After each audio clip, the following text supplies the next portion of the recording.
Laughter is the only thing that'll keep you sane. And this world is crying more and more every day. Don't let evil get you down in this madness spinning round and round. I want you to live forever underneath the sky so blue. I want you to live forever underneath the sky so blue.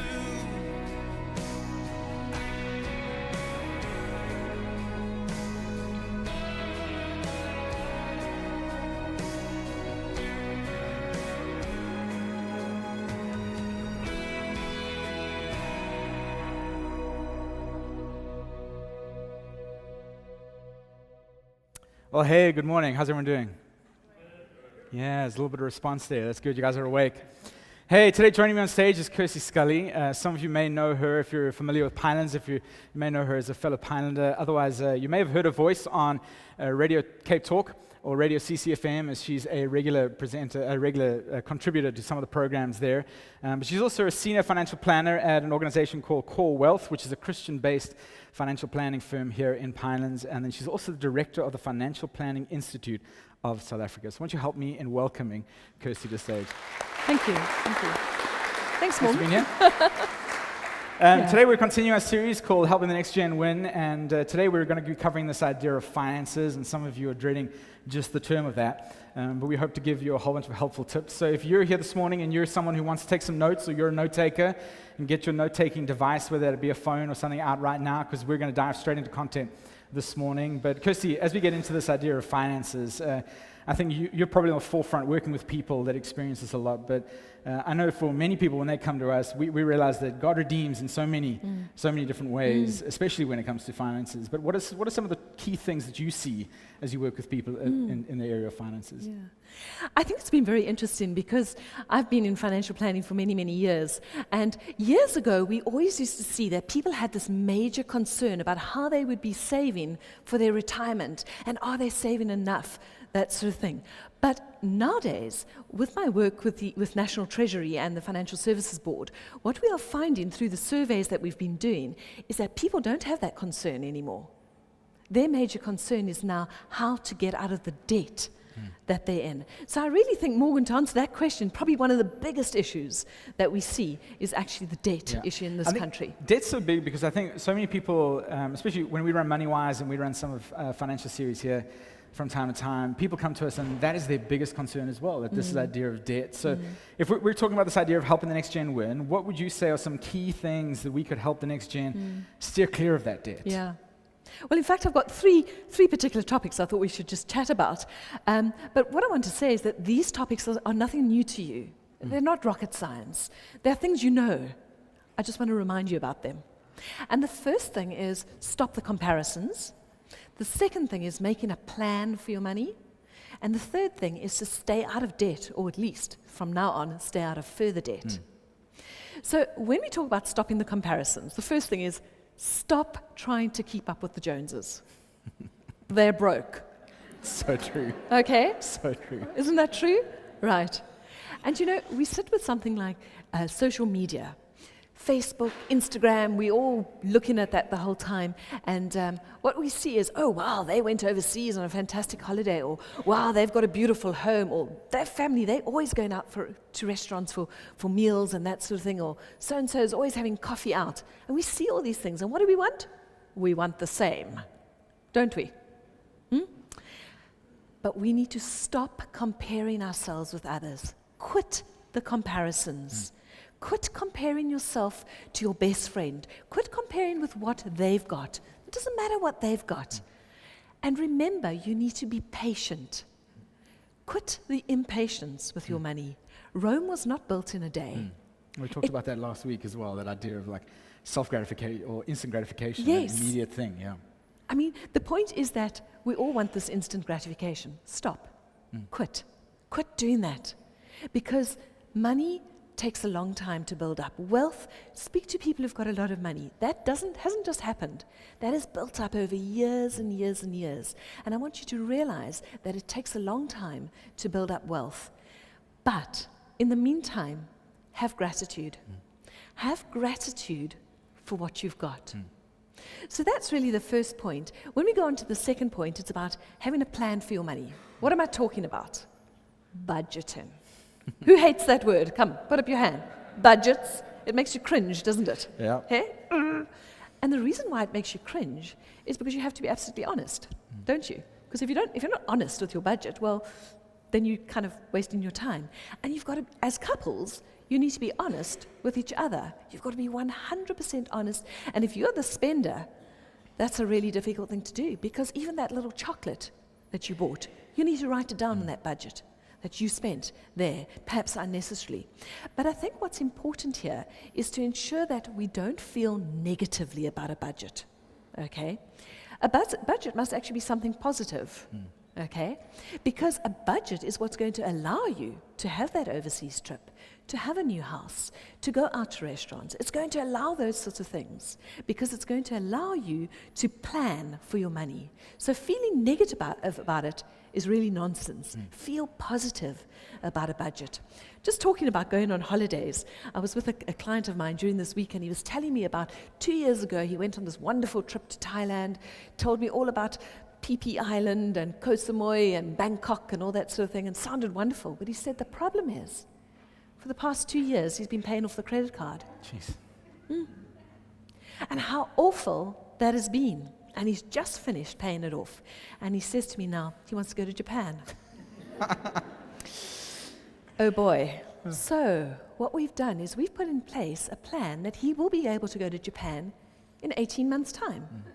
Because what we're doing is for the next 16 months, he will be saving a certain amount of money so that in 16 months' time, he can pay for the hotel, he can pay for his flights, and basically everything will be paid so that in 18 months' time, off he goes on a holiday fully paid. And that's what I want you to encourage you to do. If you're doing something like a holiday, don't go on your credit card. Make sure that you've planned for it. Save in advance so that you can go, so that it doesn't leave that bad taste in your mouth when you get back and you think, oh boy, now I've got to pay it all off. Yeah, I think people think of a budget being so restrictive in those moments, but there's actually freedom in that. Absolutely. When you experience that freedom of Yes. saying, well, I planned for that and I can enjoy it and there's Yes. no regret afterwards. Now, what I like is what is called a zero-based budget, okay? Now, a zero-based budget means you take whatever your income is, less your expenses, and you can have nothing left after that. But that's fine because your expenses have included your giving and they've included your saving. So, in fact, it's fine then to literally have nothing left at the end because you've done what's important. But I think one of the most fundamental points about a budget is that as a couple, if you are part of a couple, you need to agree on the budget together. This is not something that one of you decides, okay, I'm going to do a budget. No, it's not going to work. You need to both be involved in that budget. You both need to commit to that budget. And you both need to be 110% honest about that budget. Be proactive with your money. Don't be reactive with your money. And this will allow you to live the life that God has planned for you to live, but within the constraints of what you have. I think that's such a good point as well because, I know for me, being in business, you make a budget and, for a project especially, and you make sure that you work within the confines of that. But when it comes to life, we seem like sometimes that's kind of off the table. Yes. We're almost reactive. We spend what would, we need these things, and suddenly we get to the end of the month and, we got a minus. What are we going to do now? Kind of reminds me of that verse in Luke that says this. It says, don't begin until you count the cost for who would begin construction of a building without first calculating the cost to see if there's enough money to finish it? That idea of having that budget to make sure, hey, we can actually get to the end and we're going to have enough money to do this. It's such a great way to be able to look at your budget in that light. Well, I think a budget, what it does is it gives you a real awareness of your money, where it's going, where it's coming from, where it's going to. But most importantly, what it does is it allows us to steward our money to the way God wants us to steward it, because after all, whatever we have is actually been given to us by Him. And I think that's really important. But as we go through this, I'd like to go through a couple of verses with you. And Proverbs is one of my favorite books in the Bible. There's just so much wisdom in that book. I just absolutely love it. And one of the verses that comes to mind immediately is Proverbs chapter 21 and verse 5. And let's see, it says here, plan carefully and you will have plenty. If you act too quickly, you will never have enough. How true is that, eh? So true, yeah. Be patient. You cannot be impatient if you're trying to build up wealth. Be patient with your money. It takes a long time. But let's move on to point number 3 that we spoke about earlier. And that is about not getting yourselves into any further debt. Or hopefully not any debt at all. And steering clear of debt. Now, what I've got here, a little bag of tricks as such. This Looks heavy. is heavy and it illustrates debt. And as I put it on, I feel that weight. It's pulling me down, okay? Isn't that what debt does to us? That monthly repayment that you've got to pay each month, and you've got to pay it and pay it and pay it, and it goes on, and it pulls us down. It feels like it locks in negativity all around us. We are tied down, and we have to do that. And that, I thought, is perfect. This particular chain just really emphasizes that weight of debt on our shoulders. And it's become quite difficult, in fact, to talk about debt. And the reason why is because kind of like everybody has debt. It's so common, yeah. It's so common. It seems that everybody around us has debt. Just talk to your friends, talk to your family. They seem to have it, okay? But because it's difficult to talk about it, we still need to talk about it. And what's important here is that debt is owing anything to anyone for any reason. I think, can you repeat that? Because I think that it illustrates so many things. We think debt is only necessarily for finances sometimes, but it applies to all, that definition definitely applies as a debt to anyone. Can you say that again? Owing anything to anyone for any reason. That's really what debt is to us. So what we're going to do is we're going to continue looking to see what the Bible tells us about debt. And the next verse that it talks about is also again from Proverbs, of course, and it says here, the rich rule over the poor, and the borrower is slave to the lender. Now, fortunately, we are not in Solomon's times anymore. We are not slaves to our debt. However, as I say that, I feel this weight. I'm actually feeling like a bit of a slave. I'm carrying this weight. And don't you feel like a slave when every month you know you've got to pay that money every single month? You do. You actually feel like a slave. Although we're not going to end up in prison nowadays for not paying our debt effectively, but the point is that we are still, to an extent, a slave to whatever debt we've got. So when we go into the scriptures, at no place does the scripture actually prohibit debt. All right? There's no verse that says, thou shalt not have debt. It's not one of the 10 Commandments, if you're wondering. No, it's not at all. But the point is that the Bible does discourage us from having debt. And the Bible, it also really encourages the absence of debt. So you'll find verses, and I've put some verses up there for you to have a look at, which talk about the danger of having debt. I'm not going to go into each one of those verses today, but what you could do is perhaps just take a picture of them, and you can have a look maybe this afternoon if you really would like to read them. But I think what's important is the fact that the Bible does discourage us from having debt. It discourages the misuse of debt, and it encourages us to pay debt back as soon as we can possibly do that. If we are taking God's word seriously, then ultimately we shouldn't really be getting into debt. Or otherwise, look here, we do know there is certain debt that we have to have, for most people, like buying a house, for example. But the point is to be able to get rid of that debt as soon as possible. And I think that's something that's important. You know, if we look at the South African figures, 70% of South Africans live payday to payday. Just go to Howard Centre last weekend of the month. Walk into Pick n Pay and look how long the queues are. That gives you proof. I think everyone hates payday shopping, right? No one likes to go to, no? Yeah? Anybody enjoy that? Absolutely. And what is important to remember is that debt is a thief.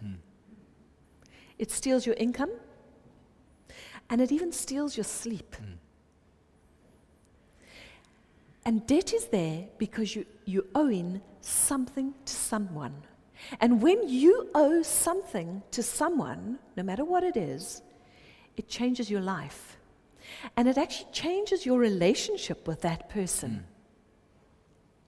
But fortunately, there is actually hope.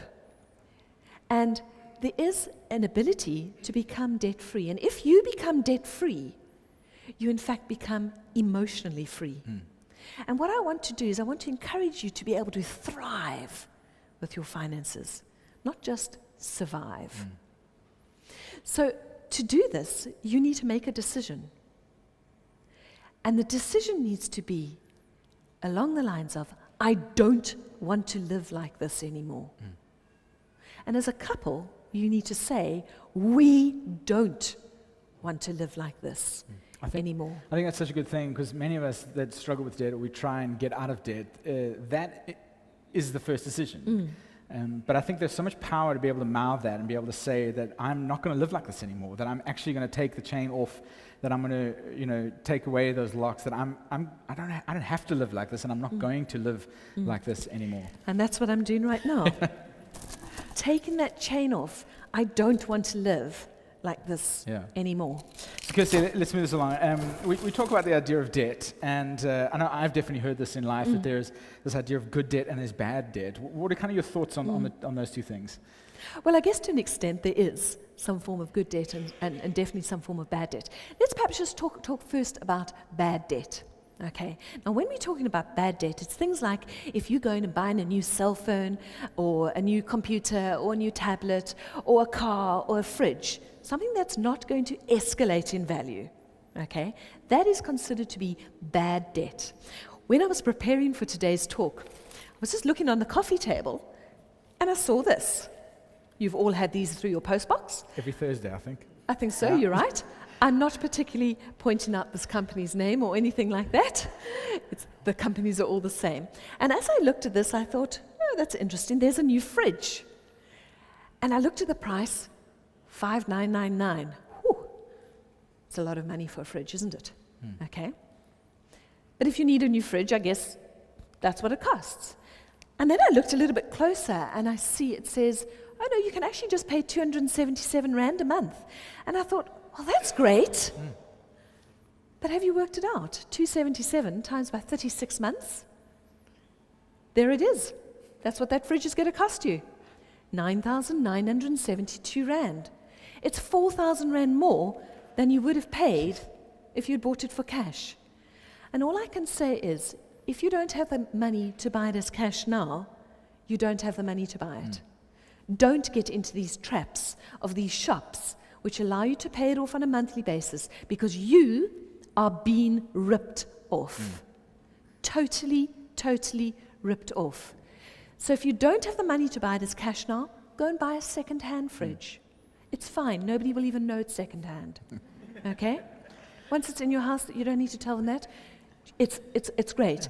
When you do have the money for a new fridge, by all means, go and buy a new one. And I think the trap here is that we all think we can afford 277 Rand a month, but we don't look at the bottom line, and we're saying, well, I'm actually paying almost 4,000 Rand more for that fridge than I could pay if just paying on cost. So that's a good example of bad debt. What would you say is good debt? What, if we had to put something in that category? I would say the most common example of good debt would be, in fact, a home loan. Okay? But what it means, you need to be buying in a good area. Okay? You need to be getting the house at a good price. You need to be negotiating with the bank as to what the interest rate is. And please, I'm emphasizing negotiate. Banks are always open to negotiation. Push them on that interest rate. And then, of course, the house needs to increase in value. So what I did was, when I was thinking through this, I thought, well, we need to, in fact, talk about all sorts of debt. Okay? So, and just from the work that I do with individuals, I see all the types of debt that people have got.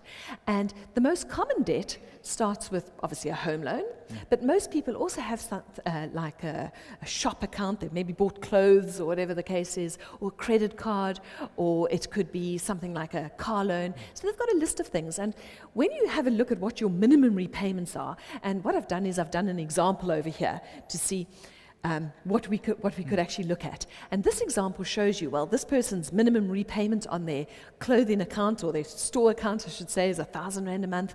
Maybe the credit card is, say, 2,000. Perhaps the car is 3,000. And if you're very fortunate, your home loan is 10,000. Okay? Adds up to 16. Now, if you are wanting to get rid of that debt quicker, you're going to clearly have to find some more money. Okay, so the first suggestion is that you've got to work on a budget. You've got to come up with that budget and say, well, how can we find some more money? Maybe it's cutting out some dinners, maybe it's cutting out some extramurals for the kids, that sort of thing. But that way, you'll be able to pay a bit more. And in this example, what I've done here is this particular couple have actually found, after doing their budgeting, that they've got, in fact, can find another 4,000. But what I always say to them is, before we even get to work out how to pay that debt off, I give them a pair of these. I think people always find it quite funny that as a financial planner, I walk around with a pair of scissors. Well, it's to cut up these, okay? Anybody having heart palpitations right now? Right, okay. Yeah. So what you do is you have a look at the card. On that back line, just cut straight through it, like that, and a couple of other good little cuts like that. No one passing out right now? And this card will never cause you any problems anymore. Yeah. So that's the first thing that you need to do in order to pay off that debt. Okay. And then, now you've worked out with your budget, okay, you've got an extra 4,000. So what you do is you list your expenses or your repayments, and I normally say just put the smallest one at the top of the list, because in fact, most times the smallest one is the store accounts. The highest interest rate as well. And it's got the highest interest rate in most cases. And that's, of course, what we want to pay off first. So instead of where you can see there the minimum repayment is 1,000 Rand a month, you take that extra 4,000 and you put it in there. So you're now paying 5,000 into that store account, and we get rid of that very quickly. Now you've got rid of the store account and you've got your credit card. Well, you're paying 2,000 Rand a month into your credit card. So now you take that 5 that you were paying, plus the 2, it's 7,000. It goes into the credit card. Hopefully that gets rid of it quite nice and quickly. And so on and so forth. You can see with the car, you were paying 3, you're now going to add that 7, so you now pay your car off at 10,000 a month. When that's done, you've got that extra 10 which goes into your home loan. And hopefully it will really speed up the way that you can in fact pay off your home loan by doing that. I think that's such a good point. And if you're sitting here today and you find yourself in debt, whether it be a large amount of debt, a small amount of debt, I think that illustration right there, you need to just sit down this afternoon and be able to go through those things, because besides making that decision of saying, I don't have to live like this anymore, I think that is one of the best illustrations of being able to get out of debt. Yes. That it sometimes feels so overwhelming when we sit there and we look at the numbers and we go, how am I going to pay this off? What you've illustrated there is, hey, let's just tackle the first one. The smallest one, let's get rid of that. That money need to go into the next one, into the next one, into the next one. And eventually, we're sitting and paying all that money into our home loan. So I know that you've got an example for us on specific with the home loan as well. So why don't we show that? Yes. So what I did was I said, let's do an example of a home loan at 2 million Rand. I kind of thought of this sort of area, Pinelands, if you're very fortunate by maybe your first house that you're buying and your home loan is only 2 million Rand. Okay, so at an interest rate now of prime, which is 10.25%, if that's what you're getting at, your repayments are going to be something like 19,633 Rand a month. Only. Well. Okay? Call it 20,000 Rand a month. Now, what I want to encourage you to do, when you apply for a home loan, don't go to the bank and say, how much can you give us? What's the maximum? Because they're going to give you a figure which is going to allow you to only pay it off over those 20 years, every single month for 20 years. I want you to get that figure that they give you, and then you say, well, in fact, I'm only going to take a bond for 2/3 of that amount. Because that will allow you to pay a lot more. And my recommendation is that you pay off instead of the 20,000 Rand a month, you in fact pay 30,000 Rand a month. Why? It's going to allow you to pay it in 8 years instead of 20 years. Massive difference, isn't it? Huge difference. But if we look at the figures, what's it doing to your figures? Instead of paying it off, costing you 4.7 million, it'll only cost you 2.8 million. Because you've done it in 8 years. Now that is a saving of 1.8 million Rand. Who wants to save 1.8 million Rand? I think the other point there, 12 years less stress. I'd love 12 years less stress. That's the part I love as well. Absolutely. Yeah. So it makes a massive, massive difference if you can afford to put more into your home loan than the minimum repayment as such. I think it's an amazing illustration. I think just being able to think about that idea of mean, to be able to save 1.8 million over that period of time would just be incredible. We Yeah. spoke earlier about the idea of budgeting, and you said that budgeting could include savings. What kind of things could we do Yeah. as far as savings goes? All right.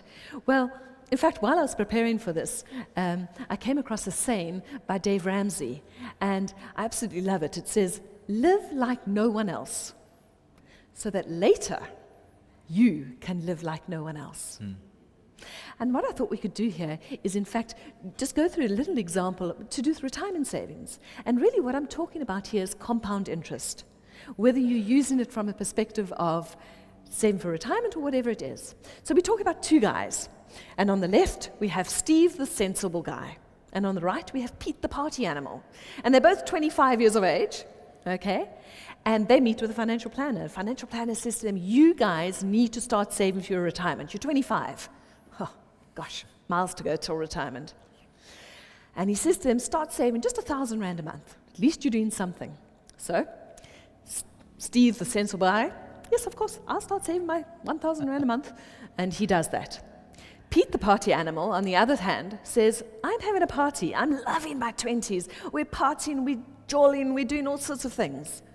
I tell you what, I'll start saving when I'm 30, when I'm a little bit more settled with the family and all that sort of thing. When I've got my own house, I'll start saving." Okay, no problem. So he starts saving. They both start, should I say, Steve starts saving at the age of, you can see there, at the age of 25.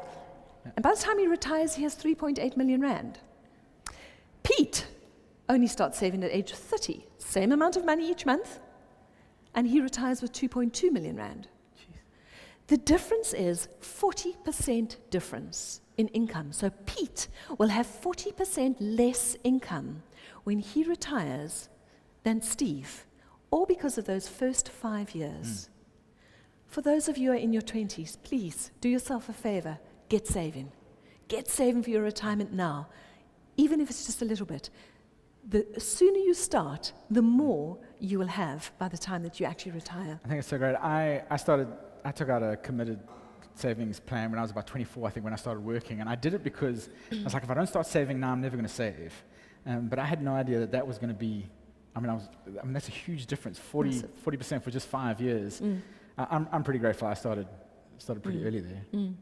So I think let's go back and look at some more biblical principles again. And we're going to have a look at Proverbs 21, verse 20, and let's see what it says. "In the home of the wise are fine treasures and oil, but a fool quickly devours it." And I want to say to you that I've been a fool from time to time.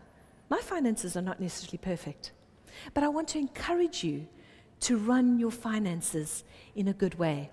A number of you know my parents, and I always remember when Douglas and I grew up, they used to talk about saving for a rainy day, and I can tell you I never knew what they were actually talking about. What is a rainy day? Okay? Saving for a rainy day is having an emergency fund. And in the event that something happens to you and you suddenly need money, you will have something. It could be something like retrenchment. I was retrenched a number of years ago, and it's a very, very painful thing to go through. I still remember that pain that I went through with that retrenchment. It could be something like an unplanned pregnancy.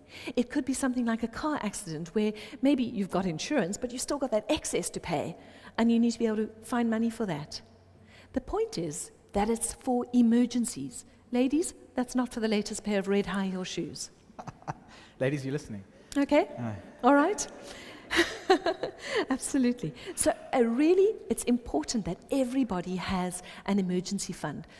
But I think the point here is that we've got to be intentional with our money. Be absolutely intentional. For example, if you've got children and you are hopefully planning for them to be able to go and study later on in life, maybe at university or college or something like that, start saving early for that, so that they don't have to take out a student loan and get themselves into debt, and neither do you need to take out a student loan for them. You've got to be absolutely intentional with our money. Yeah. Kirsty, I know we were talking earlier about, we were talking about Be Rich, and Be Rich starting in a couple of weeks' time on 5th November. I know we've been talking about this generosity, and it's our annual generosity campaign, but I know you're quite passionate about generosity. Some thoughts on that? Outrageous generosity. That's what you need to do. It changes you, And it changes the next generation. It changes everyone that is around you if you are outrageously generous. It will rock your world, but you have to plan for it. You have to have a budget. You have to have an emergency fund so that you have excess money that you can, in fact, be given away. You have to be totally intentional to be intentionally generous with your money. And I really want to encourage people to do that. But let's just also have a quick look at the Old Testament, because the Old Testament talks to us about tithing, okay? And tithing is giving away 10% of everything that you earn. I want to encourage you to do this. The point is here that if you give, you will receive. But you must not give in order to receive. Selfish people are ugly people, aren't they? We don't want to be around selfish people. They're not having fun in life, but generous people are happy-spirited people. They come across well. When you do well in life, they are happy for you. They're not jealous. Generous people are not at all ugly people. But it's not about how much you give. It's about the attitude with which you give away. So true, yeah. Whether it's money or whatever it is. And generous people are happy, and they really are happy for everybody. You need to be totally intentional.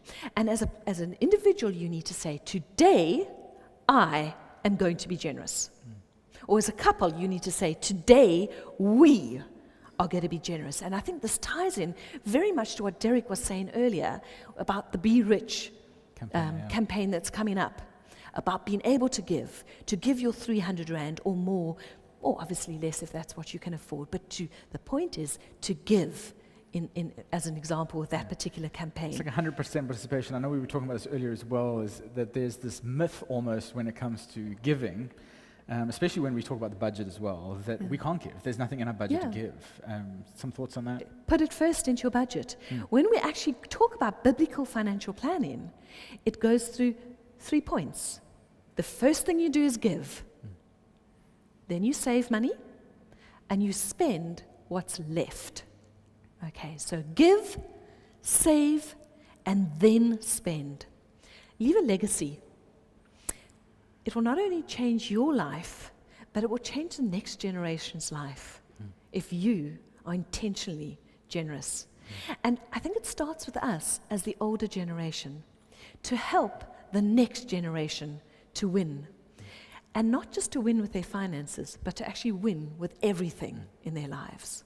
I think that last point you make there, leave a legacy, is something that I think many of us deal with as perhaps an older generation. I know we talked about this idea of we learn a lot of things from our parents, from the older generation, and we have the opportunity to maybe change the course of what's happening in our family.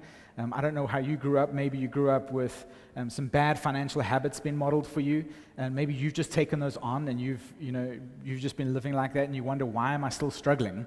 But maybe today something's jumped out at you and say, hey, I could actually just live in a different way, that there's freedom in being able to live and handle my money in a biblical way. And that maybe you've got the opportunity to be able to change the trajectory of your family's life as you head into that. That you can have a look at that and say, well, I want to leave a legacy. I want to help the next generation win. That the generation that's coming behind me doesn't have student debt. That they're able to move into life, into adulthood, having some good financial plans in place. They're going to help them in those areas of life. Absolutely. I think it's such a great idea. And I think that I know many of you might be sitting here and, the church hasn't exactly done a great job of talking about money over the years, and maybe some people's resistance to church is even the way that the church has handled money. But I think that spirit of generosity, and I love that outrageous generosity, I think that's something that has hallmarked the church for many, many years, that we are just people who self-sacrifice. We are people who give everything that we have because God gave first. Yeah. And God gave to us first in those moments. Absolutely. So, won't you help me thank Kirsty for being here? Kirsty, thank you so much. Thank you. Thank you, everyone.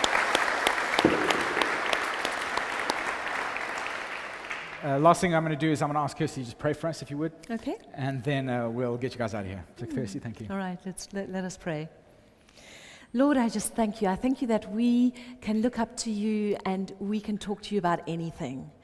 And that includes our finances. I thank you that you are there and you alone can remove those concerns, those fears, those anxieties that we do have with our finances, and that you can replace them with a faith that in fact allows us to know that you are in control of just absolutely everything.